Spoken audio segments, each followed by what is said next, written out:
말씀 보겠습니다. 잠언 20장 20절 말씀입니다. 같이 읽겠습니다.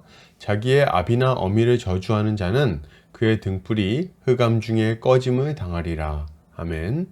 잠언 20장 20절 부모를 저주하는 자의 등불은 꺼지리라 라는 제목으로 말씀 보도록 하겠습니다.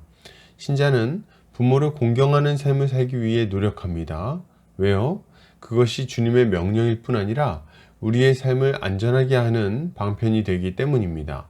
오늘 본문을 통해서 이에 대해 함께 살펴보도록 하겠습니다.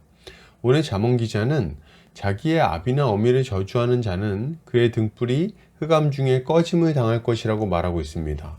이것을 타번역본에서는 자기 부모를 저주하는 사람은 자신이 암흑 속에 있을 때 그 등불이 꺼질 것이다 라고 번역하고 있습니다. 본문은 자신의 부모를 저주하는 자에게 임할 재앙에 대해서 경고하고 있어요. 이것은 10계명 중 제5계명과 관련된 교훈이라고 볼 수 있는데, 부모를 공경하지 않는 것이 얼마나 어리석은 일인지를 잘 알려주는 교훈이라고 할 수 있겠습니다. 본문은 자신의 부모님을 저주하는 자는 그의 등불이 흑암 중에 꺼짐을 당할 것이라고 말합니다. 이것은 너무 당연한 이야기라고 할 수 있습니다. 자신을 낳아주고 길러주신 부모님을 공경하지는 못할 망정 저주하다니요. 이런 자는 심판을 받는 것이 마땅한 것입니다. 하나님은 부모를 자신의 대리자로 세우셔서 그 자녀들을 보호하시고 그 필요를 공급하십니다. 그리고 부모를 통해 자신의 백성들이 어려서부터 하나님의 말씀을 배우게 하시고 하나님의 좋은 일꾼으로 자라나게 하시는 것입니다. 그러니까 이러한 부모의 권위를 인정하고 그에게 복종하며 감사를 표하는 것은 너무나도 당연한 일인 거죠. 어떤 이들은 부모가 부모다워야 부모 대접을 해주는 것 아니냐고 말할지도 모르겠습니다. 부모로서 제대로 된 역할도 하지 않고 자녀를 이용해 먹거나 괴롭히고 상처 주는 부모들이 있는데, 그런 부모들을 공경하고 대접해 줄 필요가 있냐는 거예요. 그런 부모는 욕먹어도 싸다고 생각하는 겁니다. 물론 어떤 부모들은 부모라고 보기 힘든 경우가 있습니다. 자녀를 육체적, 정서적으로 심각하게 학대한다든지 책임을 방기하고 돌보지 않다가 나중에 자녀를 돈벌이 수단으로 사용한다든지 하는 경우 말이죠.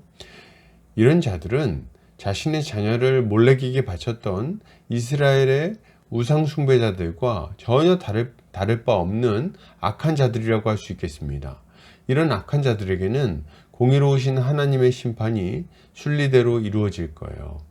그러나 우리가 마주하는 대부분의 경우는 부모의 연약함이나 부족함으로 인해 적절하게 양육하지 못한 상황이라고 할 수 있겠습니다. 고의적으로 자녀를 이용해 먹거나 망치려고 한 게 아니라는 거예요. 그저 잘해보려고 노력했는데 실수하거나 실패하게 된 것이죠. 부모가 부족할 수 있습니다. 좀 연약할 수도 있겠죠.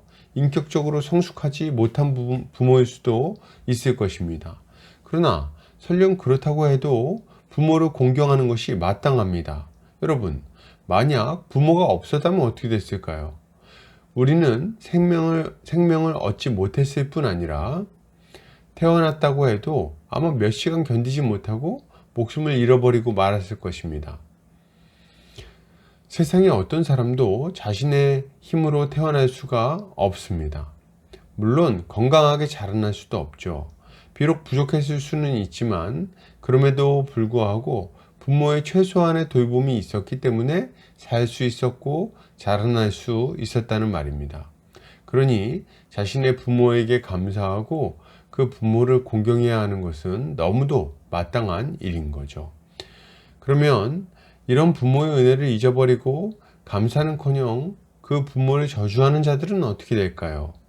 본문은 그의 등불이 흑암 중에서 꺼지게 될 것이라고 경고합니다. 그들은 부지불식간에 난처한 일을 만나게 될 것입니다. 부모의 지도를 거절하고 부모의 권면을 비웃었으니 당연한 일입니다. 그들은 위기를 만났을 때 도울 자를 찾을 수 없을 것이고 의지할 일을 만나지 못할 것입니다. 그리고 결국에는 하나님의 심판을 받아 영원한 멸망에 들어가게 되는 거죠. 그러므로 여러분, 이것을 생각해 볼 때 우리는 어떠한 삶을 살아야 하겠습니까? 부모를 공경해야 되겠어요? 부모의 연약한 점을 물건으로 치며 멸시하는 말을 하지 않아야 됩니다. 자신이 힘이 생겼다고 혹은 재정적으로 더 넉넉해졌다고 부모를 비웃거나 함부로 부모의 삶을 폄하해서는 안 됩니다. 부모의 삶이 보잘것없어 보일지 모르지만 실상 그 삶은 자녀를 키워내기 위해 불태운 삶이라고 할 수 있는 것입니다. 누가 그 의미를 함부로 판단할 수 있겠습니까? 우리는 그 고단한 삶을 존중하고 감사하게 여겨야 하는 것입니다. 이것이야말로 신자가 가져야 할 마땅한 모습이라고 할 수 있겠습니다. 결론을 드립니다. 여러분, 부모를 공경합시다. 부모의 삶을 인정하고 긍정합시다. 그리고 감사한 마음을 표현합시다. 이렇게 할 때 주님은 우리의 가정을 견고하게 세워 주실 것입니다. 오늘도 주님의 지혜로 승리하는 성도님들 되시기를 주의 이름으로 축복합니다.